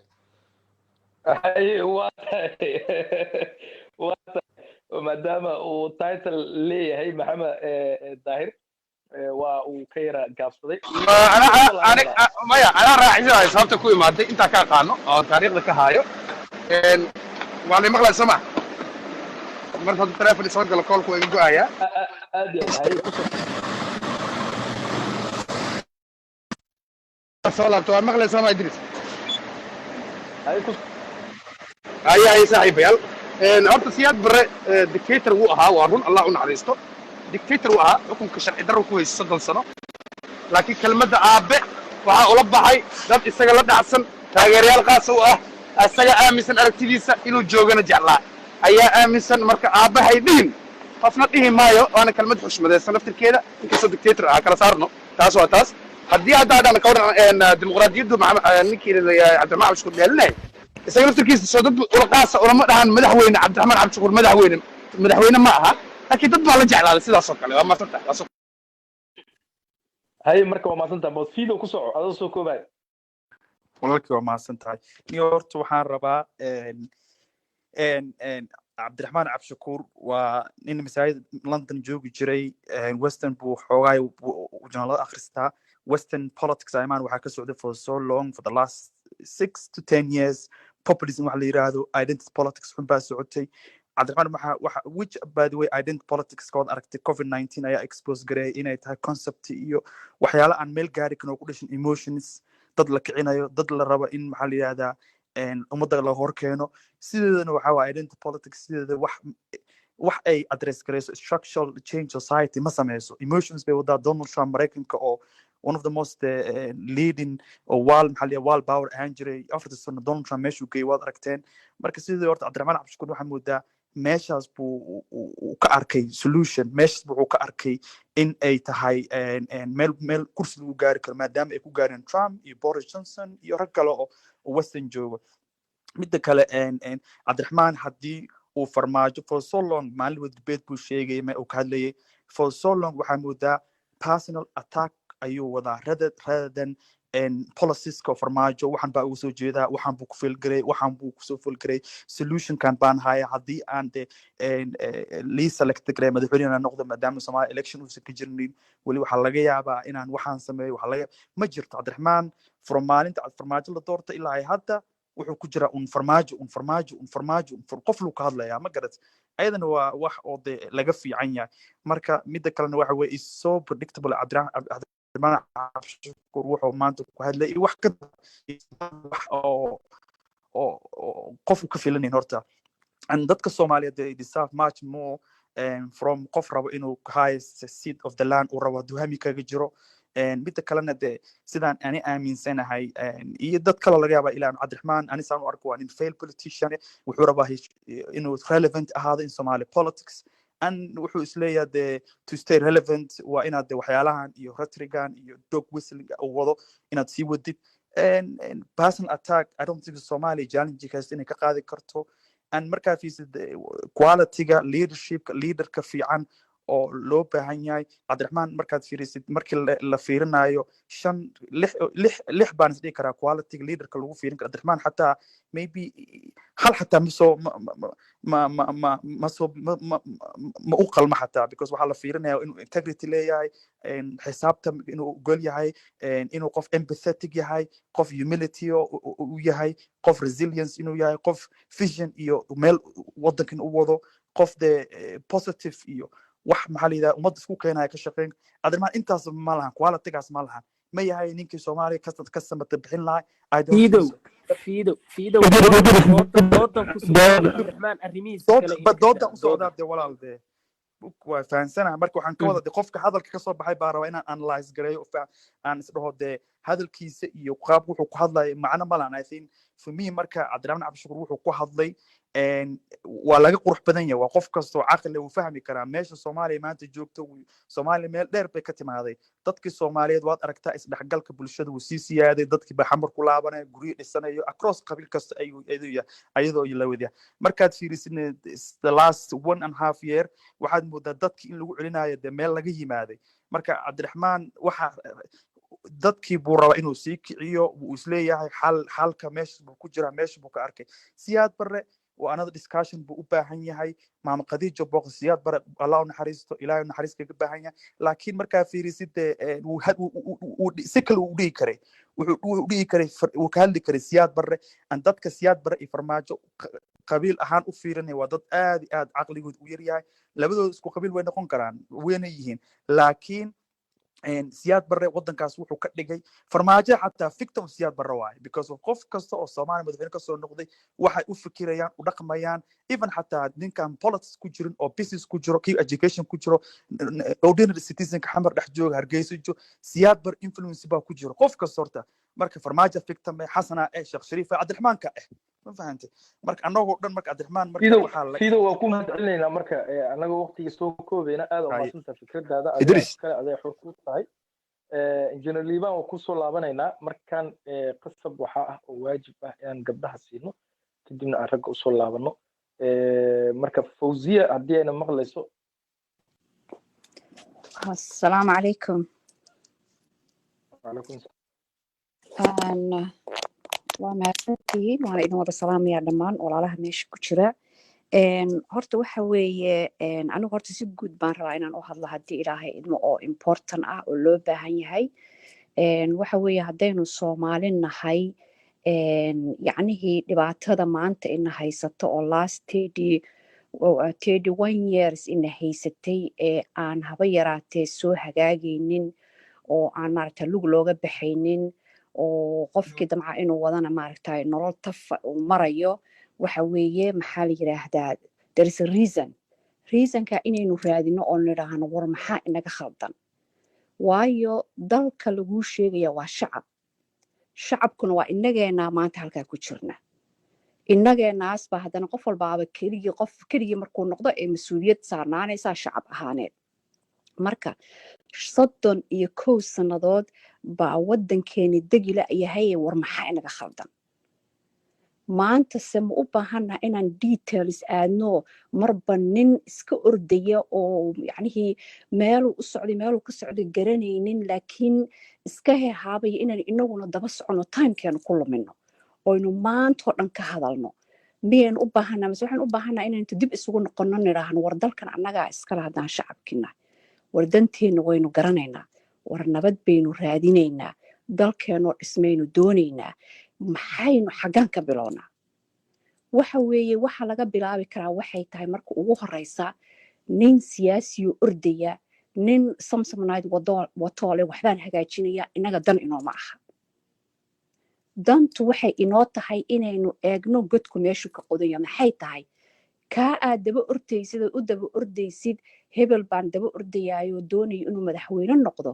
the only reason u daba ordaysid waa qabiil because isku qabiil baa tihiin marka dantaadii uma jeedid oo picturekeed meesha kuma jiro dantaadii ahayd inay Soomaaliya nabadoodo waa ka baxday dantaadii ahayd in maxaa la yiraahdaa dalkaaga dhismo oo caruurtaadu ay peace iyo nolol ku hesho waa ka dhex baxday ninka isku qabiilka tihiin eryo oo daba carar khalad iyo sax wuxuu yahay maanta hebel waa wanaagsan yahay hebel baa kan sameynaya hebel baa kan magiciisinaya baa waqti ku luminayna marka waxaan rabaa inaan iraahdo oo idinku wada waaninaya kulligiin naftaydan aan ka bilaabaya intaynu dib u soo noqono dalku inagu ina sugayahay Cabdiraxmaan Cabdishakuur sugi maayo musharax kale sugi maayo even xitaa maxaa la madaxweynaha iminka saaran hadduuna shacab helinin meeluu gaaraya ma jirto ma garatay waxaynu u baahanaa inaynu fikirno oo aynu ka baxno waxa ina jeclaysiinaya nin wax kharibaya qabiil baa ina jeclaysiinaya ka baxa qabiilka totally waa in laga baxaayo la yiraahdaa anigu Soomaali wax iga hooseeya ma jirto taasi hadday timaado maxaa imanaya in qofka wanaagsan la helaa imanaysa because ina adeer ku eegi maysid oo qabiil ku eegi maysid waxaad ku eegaysaa war ninkan muxuu ii taraya aniga ilmaha dhabarkayga ku jira muxuu u tarayaa kuwa maanta taagan muxuu u tarayaa exactly then waxaad arkaysaa qofkii khalidkiisii baad arkaysaa fiicnaantiisii baad arkaysaa fiicnaantiisii baad ku raadsanaysaa laakiin markaa indhihii iyo dhegihii iyo maskaxdii fikir lahaydba qabiil aad ku daboosho maanta dhan qofaan macno samaynayn meeluu ku gaarsiinaya jirin baa energy ku dhamaynaysaa at least energygaas hadda maanta inagoo dhan inaga wada baxaya it's not worth it because we're not fixing anything waxaynu fixid garaynayna ma jirto soo maahan waxa ka wanaagsanaan lahayd inaynu intaynu isu nimaadna iswaanino dhanaa waryaarehen gacantaynu isa saarna ka bax qabiilkaaga totally ka bax qabiilkaaga haddii lagu yidhahdo maanta nin aad lagu yiri isku qabiil baa tiino reer baa isku tiino garabkaaga fadhiya baxabad lagu tirinayaa waxaad tirahdaa nasiibkii ilaahay hadduu cadaabti ku wadayna ha ka cafiya hadduu jannada ku wadan allah u naxariisto kana luge ma garateen marka waxaan idinku waaninayaa waxay tahay inteena maanta halkaa ku jirta nafteena aan ka bilowno aan ka baxna qabiil iyo dareenkiista qabiilka lagu sheegay fiir waa dareen maanta haddii qof oo aad isku qabiiltiin halkaa maray wax gaaraan dhiigga ku dhaqaaqaya waay xaguu ka yimi waxaas talo muxuu dhiigga ii dhaqaaqaya waa inaynu nadaafadaas galnaa waxa kuu soo haray nin baa la dooranayaa soo maahan ha the first thing aan eegayo buugay qalinkayga wato waxa weeye oo muxuu ii tarayaa dalka muxuu u tarayaa because wadamada aan iminka ku noolna inagu joogno oo westernka ah saasaa looga noolyaa waxa weeye ninkan ma taqaani ma jarmal baa ma maxay tahay british baa ma maxay tahay dutch baa you don't know american baa the only thing you know is muxuu qabanayaa this guy hadda aniga ii yimid abaabka igu soo garaaco yiri ii food garay codkaaga isii the first thing aan eegay waxa waaye okay xaafadaasaan deganahay maxaa ii taraysaa iskuulka wax ma ka qabanaysaa maxay tahay sharciyada immigrationka wax ma ka qabanaysaa you don't know wuxuu yahay you don't know his background inaynu halkaa gaarno mooyaane wallaahi inaynan ka baxaynin 31 sano sheegtay ka badan baynu ku jiraynaa nin kastana lugtaa la jiidayaa maalin walba qof baa la caayayaa bal madaxda aynu raadinayno waa madaxda la oranayo maxaa qabri loo soo siyaarto why not qof islaam qabri ku jira waa in la soo siyaartaa xaq iyo waajib buu kugu leeyahay waa waajibku kugu leeyahay inaad u ducaysid halkaasaynu inagu maraynaa markaasaynu weliba ugu heelinaynaa raalli hadalku idinku dheeray laakiin please aan iskaga baxna qabiilka insha allah fawziya waa mahadsantahay maadaama asxaab badan ay soo codsanayaan bahalka dad badanna korna saaran yihiin asxaab kaloo qiimo badan dhegeysanayaan sidoo kalena facebooka ayaa si live ah sidoo kale looga dhegeysanayaa oo doodan maxaan ku rahdaa waana laga qorayaa marka waxaad moodaa in oo dooda qeybihii ugu dambeeyay aan soo gaarnay maxamed saalax waxaan codsanaa in oo asxaabtan hadda meesha ku jirta oo aan fursadda siino haddii waqti uu noo saamaxo marka akhyaar badanaan arkaa ayaan la waa kusoo laabanaynaa asxaab badanaa kaa horeysay iyagana fursadooda helayaan marka waxaan rabaa iyada oo lagu dheeraanaynin engineer liibaan adoo soo koobaya hadal horta waa salaamantihiin idris iyo boska iyo asxaabta barnaamijkan daadiinayso horta aniga horta waxaan ahay nin mucaaradsan siyaasadda cabdiraxmaan cabdishakuur weliba khaasatan siyaasad ahaan waxaa ku mucaaradsannahay kiiskii badda taas anoo u eegayo oon ahayn inaa cabdiraxmaan cabdishakuurna difaacayo ama khadiijo qofna difaacayo horta dadka waxaa rabaa inaan horta ka dhaadhiciyo oo fahansiiyo barnaamijka qabyaaladda ah ama waxaan la qabyaaladaysiinaya horta in layska dhaafo sababtoo ah cabdiraxmaan cabdishakuur qoraalka uu soo qoray wuxuu kaga sheegay shakhsiyadda maxamed siyaad bare inuu dictator ahaa khadiijo maxamed diirena ee dictator u sacabtumayso taas beddelkeedii dadkii waxay barnaamijkii u rogeen in maxamed siyaad bare iyo farmaajo haddii laisku keenay in qabiil laiskugu keenaya taas micnaheedu ma samaynayso labada qofood waa laba shakhsi nina waddanku madaxweyne ka ahaa jira dictator buu ahaa caaw naga hoose inaan wax ka sheegno horta ma fiicno nina hadduu waddanku madaxweyne ka yaha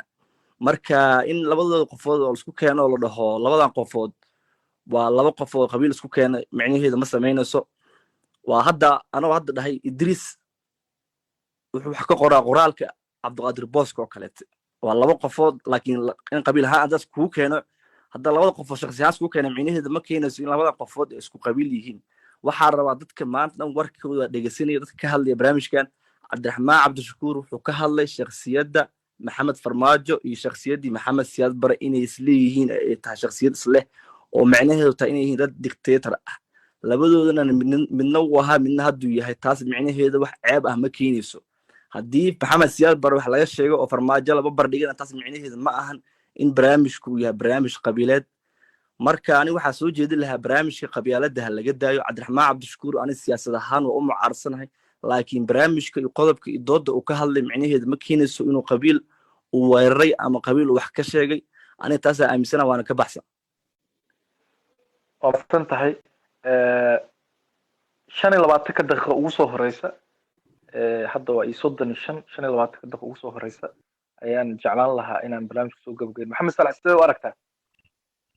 waa si wanaagsan dadkana inta hadda aan joogta aan qaadano marka wixii aan dabka ka darano marka saasan waxaan u dhahaa marka 25 daqiiqo ugu soo horeysa si ay saacadu isugu buuxiso 25kaas waa kusoo gabagabeynaynaa maadaama barnaamijka uu xoogaa inoo socday asxaabta inta inoo saaranna oo keliyaan maxaan ku dhahaa fursadda aan siinaynaa. barnaamijkan waxaa soo qaban qaabiyey oo fikradeeda lahaa maxamed saalax oo wariye soomaaliyeed ah oo soomaaliya jooga anigana waan ka caawinayo keliya marka waa mahadsan tihiin. cabdiraxmaan cabdishakuur iyo wasiir khadiija doodoodii baraha bulshada waa ay qabsatay fikirkana waa la wada dhiibtay qof walba fikirkiisa ayuu leeyahay. marka hadda waxaan rabaa inaan fursadda siiyo refreshan ku celcelinaa si dadka siday usoo kala horeeyeen aan u ogaado. caliya isagana ku jira oo khabiir siyaasadeed ah waxaan cali oo gadaalan ku dhiganaynaa marka waxaan rabaa cali iyo bashiir ba gadaalka noo dambeeyeen iyo axmed marka 25 daqiiqaan rabaa inaan kusoo afmeerno anagoo waqti ka faa'iidaysanayna. salaadow adigoo 25kaas daqiiqo qiimeynayo marka 2 daqiiqo ugu yaraan bal fikirkaaga kusoo koob saaxib. السلام عليكم ورحمة الله وبركاته. وعيد السلام يا دمان إدريس محمد دمان أنت كقيم قاعدة برنامجك قرالك خديجة محمد ديري عبد الرحمن عبد الشكور أي فالو هذا نجعل هاي وعدي سنة هي برنامجك وقت بدنا وكتشري مركان قيمة يرد خديجة ديريو وحي كهذا الشيء سياد برا الله ونحريسته marka khadiija diiriye shakhsi ahaan bay u hadlaysay kumaysan hadlaynin afka wasiirnimada afka dowladda ama afka xukuumadda kumaysan hadlaynin shakhsi ahaan bay u hadashay waxay tiraahday aabasiyaad bare qabriga aabasiyaad bare allah u naxariisto insha allah bay raacisay taas waxay caddaynaysaa qofka inuu qof si single ahaan shakhsi ahaan ka ra'yi ahaan inay u cabirtay cabdiraxmaan cabdishakuur asana wuxuu ataagireeyey oo isku xiray khadiija diiriye kelmadda ay ku hadashay iyo siyaad barre iyo inay u sacabtumayso keligii taliynimo farmaajo hadda asaga uu ku tuhmayo shakhsiyahan sida ayada la tahay. cabdiraxmaan cabdishakuur 2 maalin ka hor wuxuu soo qoray inay gado dhisastar ay ka jirto dhibaatooyin fara badan oo baaxad leh abaar ay ka jiraan wuxuu markaa codsaday dowladda federaalka iyo ciidan ciddii dhaqaalaha hayso in gobolka ay tagto oo wax ka qabato. khadiija diiriye waa wasiirka gargaarka markaa sidii bay ku soo baxday bay ku timid كوزارة أهان أيضا كمثلث قبل كتمت خبري إن الزيارتنا هذا أنا وعيبنا وما أركو ودينيا وواجب قفك إن قبري هذا لا تجو قولوا دعي محمد سعد ورمضان حوينا قرن كسر شغيبوها حمان وحوق جيست السمان وحوق جيست هذا هلك عينك الله مرة لكن وحوقها قف مسلم مدحوينا قرن كسومر يبو كمدها أو هستيريك ودنك لواتي كوسنا وسر شقي ومدحوينا كأها إن لو دعي قبري لا تجانا أنا وعيب الأمان نجين لكن وبرنامج عصب وسياسيين إن هذا قف على قفك قبر التجو أو قفك مركو كفكر الدنيا هاي قبرك قفك كله هدوت إن لوش بديلي هذا هبل قبر هبل بوتجي أو دكتاتشيب وحنا عسوها مرك أنا أرجع حسدي على الشباب بنكون نتك قبري هذا فاقته قبري هذا وحكي الشيء أو بربوريو لكن وأدخل عصب قف سياسي قف شخصي أهان ميل إنه تجي قبر زيارنا هايو ودعينا إنه كأتاك جريو العدالة شكر وحنا مسؤول أنا ورجع عن كلها ومسؤول قرن أودك عشان نفتك سوق شقي وزير كسر نقضي ما أنت مدحوينا قرن فدرالك أتاج مواي إن ما أنت قف شخصي أن حتى مجا وزارة أنكو هاللينين مجا حكومة أنكو هاللينين الشخصي أهان قف قبر أتاج وزوج سيارتي إنه اسكو حره ونين هوري أنت الله ونحرست يقف هاد تشوجو قبيلها أسوكين أنا وحنا عمسنا إنه نكا المسؤول أو هاي كقل دمين إنه يهي لونه صلاة وما سنتا صلاة وما سنتا هذا وقت إنه دوري هذا ما سنتا صلاة هاي صلاة وما سنتا هاي وحنا كحجنا أمريكا لبط تتوريسو يتتورا كحجنا تتوريسو كورمر تتوريسو هنا موها كورمر هنا محمد أوكي تتوريس هنا محمد ديسن مغلين أوكي هاي سر عبد الكريم هاي كسوع دكتور idris عبد waa الكريم mahadsan tahay adigay دكتور عبد الكريم raalli waa ku ahow maqlaa maadaama oo rag iyo dumarka isku dhexdhexaadinay maadaama rag iyo dumarka isku dhexdhexaadinay anisa kaa horeysa ku xigtid si fiican aad samaysa maxamed saalaxay okay mahadsan mahadsanidin oo anisada kala maxamed saaray iyo qof ma iga kale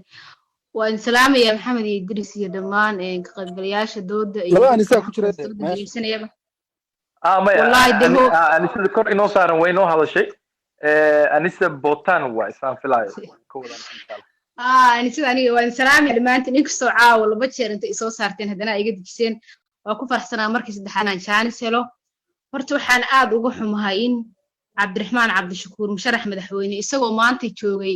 gurigii tacsida allaha u naxariistay madaxweynaheenu hore cali mahdi oo lahaa cali mahdi allaha u naxariisto u tacsiinayay haddana inuu ka xumaado maxamed siyaad barre oo dhowr iyo 20 sano ka hor dhintay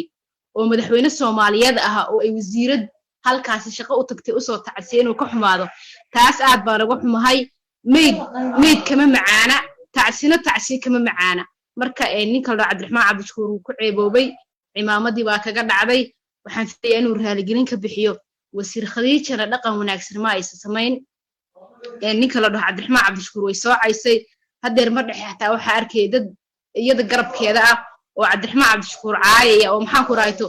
ay sheergaraynayso oo ay la caayayso wasiiradduna dhaqan wanaagsan ma samayn cabdiraxmaan cabdishakuurna wuxuu sameeyey wax diinteenna ka baxsan cabdiraxmaan cabdishakuurna wuxuu sameeyey wax dhaqanka ka baxsan oo diinta ka baxsan buu sameeyey sababtoo ah meyd in loo duceeyo diinteennaaba sheegaysa in meyd loo duceeyo madaxweyne hore oo soomaaliyeed buu ahaa ninka la dhaho maxamed siyaad barre allah u naxariiso dee maxamed siyaad barre hadduu dictator ahaa wax kastuu ahaa isagay anfacaysaa xisaabta maxamed siyaad barre aakhire u taalla ma ahan mid cabdiraxmaan cabdishakuur wax laga weydiinayo ama soomaalida kale wax laga weydiinayo soomaaliduna dhaqan bay u yeelatay baryahan dambe inay meydka cayrsato kii dhintaba in lagu goobto oo la caayo oo la dhaho hebel reer hebel buu wax ka laayay iyo reer hebel buu saa ku sameeyey iyo saasuu ahaan jira in la dhaho qofka markuu nool yahay waa loo sabciyaa aabe hebel iyo awoowe hebel baa la dhahaa markuu dhintana waa la googoostaa marka kelmadda aabaan rabaa inaan ka hadlo kelmadda aabasiyaad dee aabasiyaad dadkii waqtigu noolaa dhihi jiray wooye dadka hadda dhaha aabasiyaad lama dhaho dee horta siyaad bare aabasiyaad waa la dhihi jiray si ay ugu baxdayba kole anigu markaas ma joogin laakiin magaca aabasiyaad waan maqlay xataa aabasiyaad hadduu yiri ha la igu yeero annagu maadaama aan caddayn u hayn xataa maxaa siyaad bare waa aabba soomaaliyeed aabbaha sida aad jeceshahay in loo xurmeeyo oo loo dhahay aabe aabbaha kaloo soomaaliyeedna waa inaa saa in loo xurmeeyo u jeclaata marka cabdiraxmaan cabdishakuur wuu ku ceeboobay wasiir khadiijana kama aysan fiicnaana wixii bay la walaaqatay oo la qasatay marka labadooduba way ceeboobeen baa dhihi karaa waa mahadsantihiin anisu waa mahadsantahay haye doctor cabdikariin adoo soo koobay okay waa mahadsan tahay akhyaarta barnaamijka saaran aad u salaamaya waxaan rabaa inaan ka hadlo horta arrintan si kale inaan ugu hadlaan rabay ku habboonayd horta ereyga in kusoo yeero mas-uul yani xajmigaas oo kale leh cabdiraxmaan cabdishakuur aniga meel erey meel uu yahay marka dalil siyaasadeed leeyahay dalil siyaasadeed miskale musharaxiinta miskale madaxweynaha heerkii yani waxay ila tahay inay ka gudbeen heerkii yani qabyaaladda ee dan ay ka fikirayaan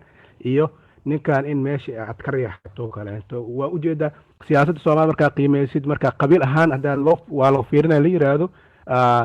dadka isku qabiil ahaa iyo dadka isku qabiil ahayn isku dhex qasmeen waayo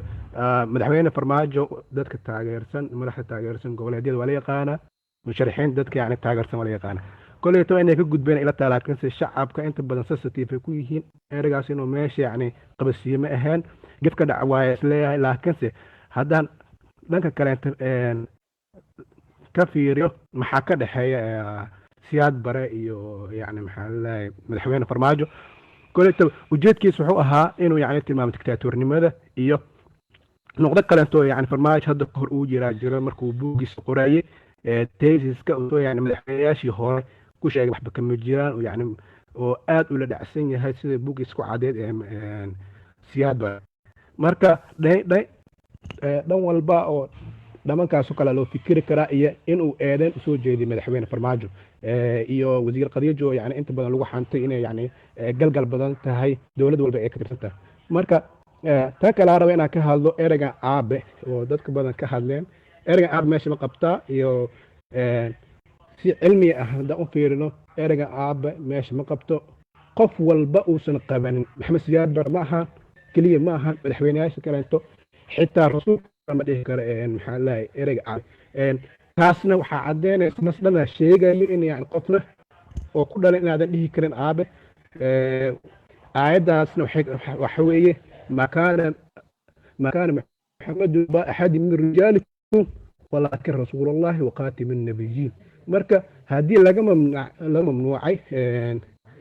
أصحابتي أنت بدنا واحد يكسجل أبو محمد مركا نسكاس نود ديدي مركا دت يعني إلا هذا كسر من أورها يحشمنا الولاية هسكيل عشان عليه وما حسته دكتور عبد الكريم وما سنت هاي أيال وكوسو لابنا وحرب حلمر inaan kaa horumariyo adigoo noo dul qaadanayo oo aad u mahadsan cali inaan kaa horumariyaan rabaa kadibna ayaan kusoo laabanayna kadibna bashiir haye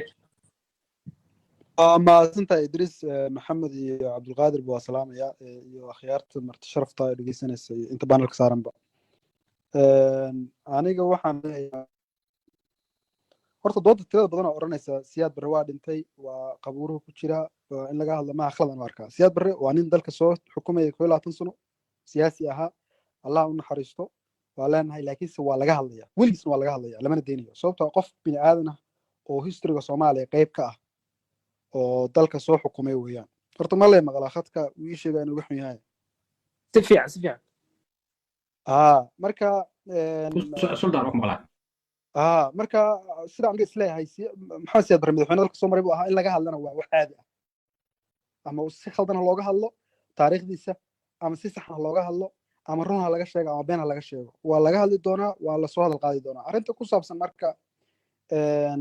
sidoo kale inuu keligistalis ahaana dad kuma jirto 20 sano dalka xukumayay doorashana laguma dooran marka keligitasna uu ahaa taasna waa wax normal ah labadaa markii laga soo tago arrinta cabdiraxmaan cabdishakuur aniga waxaan aaminsanahay 100% waxaa khaldan oo khalad ah markasta in la isku xiro farmaajo iyo maxamed barre xasan barre iyo farmaajo adoo isugu xiraya qaab hayb ah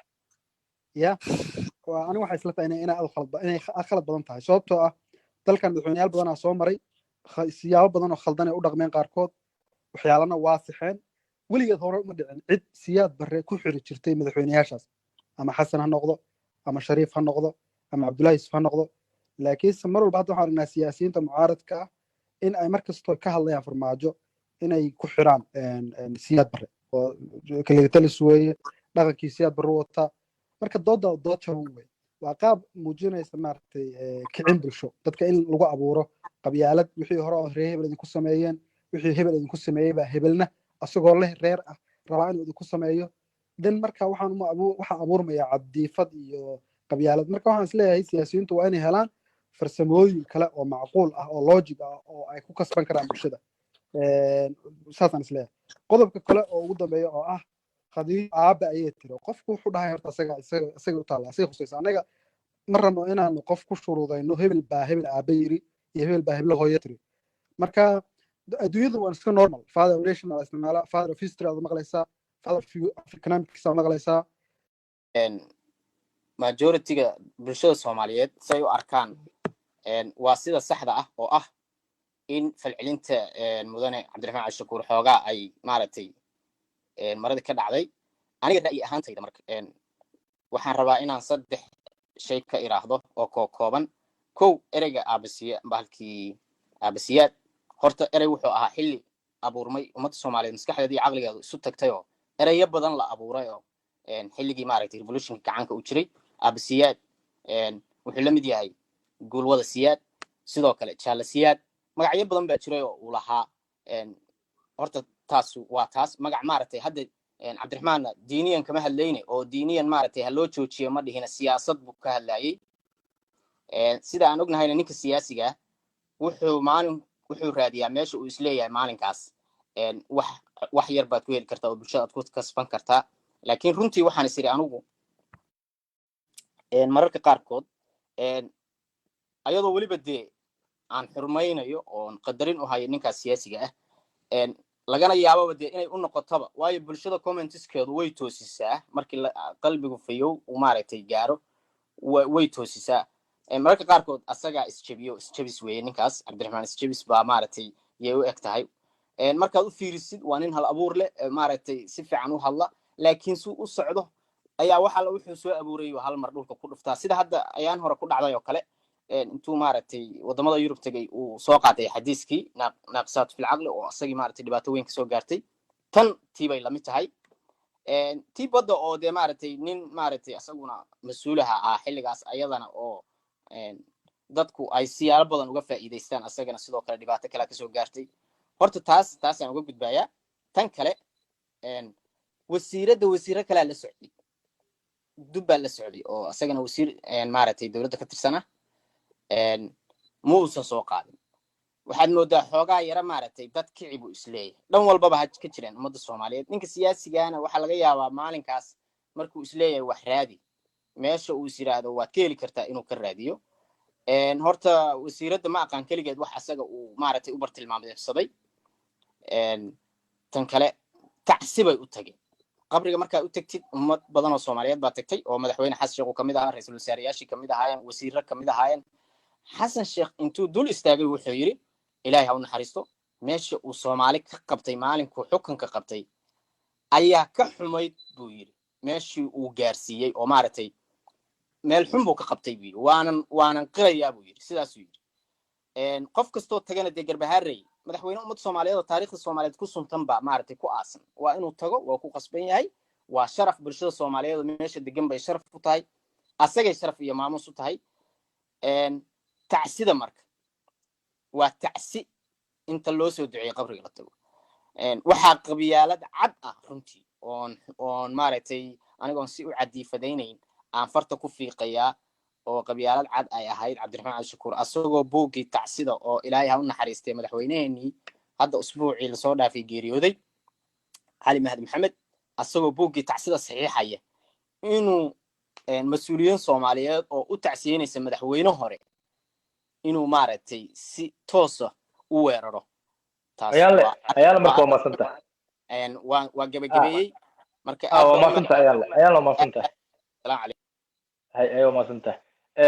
Bashir intaanan siinin kor Cabdirashiid hal iyo laba cabdirashiid aad iyo aad waa mahadsantihiin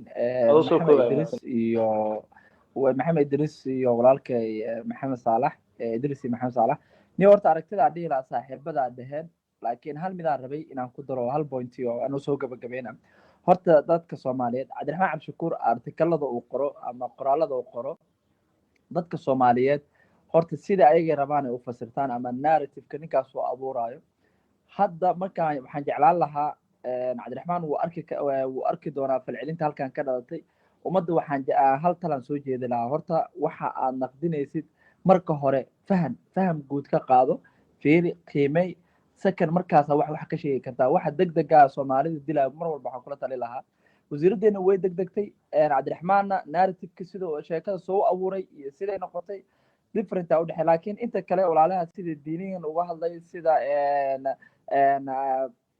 siyaasinimada alas gareeyay waa kaga mahad celinaya taxliilinta laakiin hal point oo wada Soomaaliya siyaasiyiinteeda ma bislo wali caadifada ugu jirto dhan walbo marka ilaahay siyaasiyiinteena noo diyaariyo dadkii bedeli lahayn aniga waa Bashir gadaashiisana hortiisa hadlana waa ka xumahay Bashir ku soo dhaweena waa maasan waa maasanta Bashir haye marka bal 2 daqiiqo ku soo kobcebo waa mahadsantahay Idris waa soo koobaya hadalka nin saaxiibkay iga horeeyay wuxuu dhahay farmaajo isagoo qabiil sheegaya annaga maanaa maqal waxa macnaha ciidan la daabulayo gada iyo lagu walaaqayo iyada ma aqaan ma kama loo wadaa ma garan kara taas haddii uusan farmaajo afkiisa qabiil ka sheegin ficiladiisaa muujinayo lugta iyo qaska uu ku wada goboladaas arrintaa markaa u imaado niyow dadka markii ay maaragtay cadaadis iyo pressure la saaro way iskala qabsadaan ujeedada iyo hadalka cabdiraxmaan maaragtay sida loo fasirayo iyo sida loo turjumayo ani aragtidayda waxaa waaye aad u qaldan tahay cabdiraxmaan waa nin raba inuu maskaxda dadkan xoreeyo laakiin dadkan waxay la qabsadeen dhaqankii kelitaliska iyo bresharka iyo cadaadiska iyo noolow cabdi iyo noolow faarax dhaqankaasi la qabsadeen wayna adagtaa dadka in waxaas laga xoreeyo oo maskaxdooda laga dhaqo maamadaas wasiiradaas sharafay leedahay qabriya booqatay qofka markuu dhinto wixii isaga uu galay iyo isaga iyo ilaahaysa u taala laakiin maxamed siyaad barre madaxweynihii hore wanaag iyo xumaan waa lahaa waa la sheegaa mar walba la sheegaa wixii uu geystay wixii uu wanaajiyaa la sheegaa wixii uu xumeeyana waa la sheegaa laakiin hadalka wasiiradda meesha uu maarata xanafta ka lahaa waxay ahayd aabisiyaad iyo noolow siyaad iyo erebixintii gaarka ahayd ee lagu maaragtay empower garay jiray dictatorka ee gaarsiisa markii dambe inuu waddanka isaga isla haysiiyo oo doorasho diido oo dadkii oo dhan afduubto oo hadda waxa socda isaga uu bilo u ahaa wanaag badan waa sameeyey laakiin ruudka uu falay wuxuu na geeyey burburu noo horseeda burburkii ilaa hadda maaragta soo kabashadiisa ku jirnaa hadallada marka waa soo koobaya hadallada uu qoray cabdiraxmaan waxay ka turjumaysaa inuu dadka maskaxdooda xoreeyo la hadla maskaxdooda u sheego waxaan nacamlaynta ah iyo buraanburka laga daba buraanburaya madaxda inaysan wanaagsaneyn qofka runta loo sheego farmaajo iyo ninkaas in la isku xiriiriyana dhaqanka farmaajo iyo haddii maxamed siyaad isku ekaado in la sheego waxa waa qasab wa because madaxweyne waqtigiisii dhammaado weli filada iska sii dhex fadhiya oo aan ogoleen dadka inuu doorasho geliyo waa kind of dictatorship wa in la sheegana waa qasab waa maasanta bashir taasna dood kale oo aad u maasanta fikirkaaga intaanan soo gabagabeyn maxamed oo hal iyo laba maxamed saalax saaxiib waxba kuma darayo aaday u mahadsan yihiin akhyaarta doodeenuna halkaas inoo ku ekaanaysaa keliya oo marka waxaan rabaa gabadha siisaan gabadhaas anise way hadashay kule ma u malaynaa anis inuu hadal u dhimaya hay anise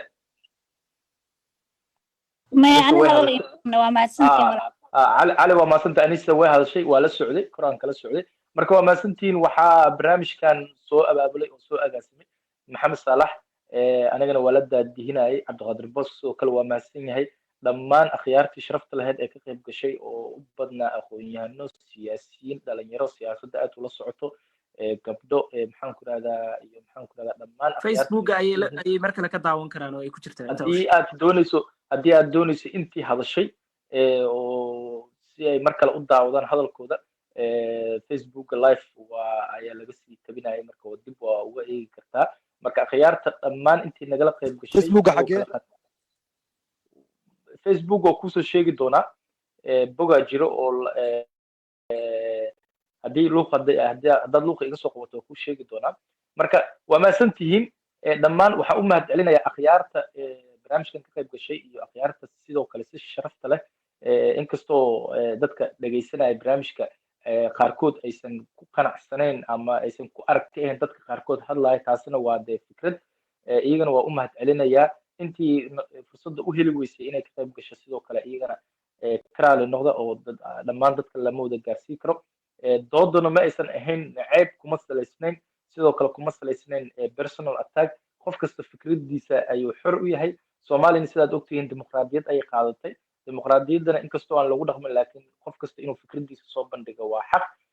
haddii marka cabdiraxmaan cabdishakuur wax ku socda ma ahayn wasiir khadiijana wax ku socda ma ahayn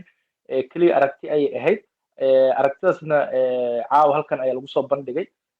aada u mahadsantihiin faallooyin kale iyo dhacdooyin kale iyo barnaamijyo kalena waa laga yaabaa mar kale inaan isugu imaano aada u mahadsantihiin maxamed saalaxa sidoo kale mahad gaara ah leh oo barnaamijkan isagu isku soo dabruday marka waa mahadsantihiin waa idris cabdulqaadir alteso iyo maxamed saalax iyo dhammaan akhyaarta idin leh sidaas iyo nabadgelyo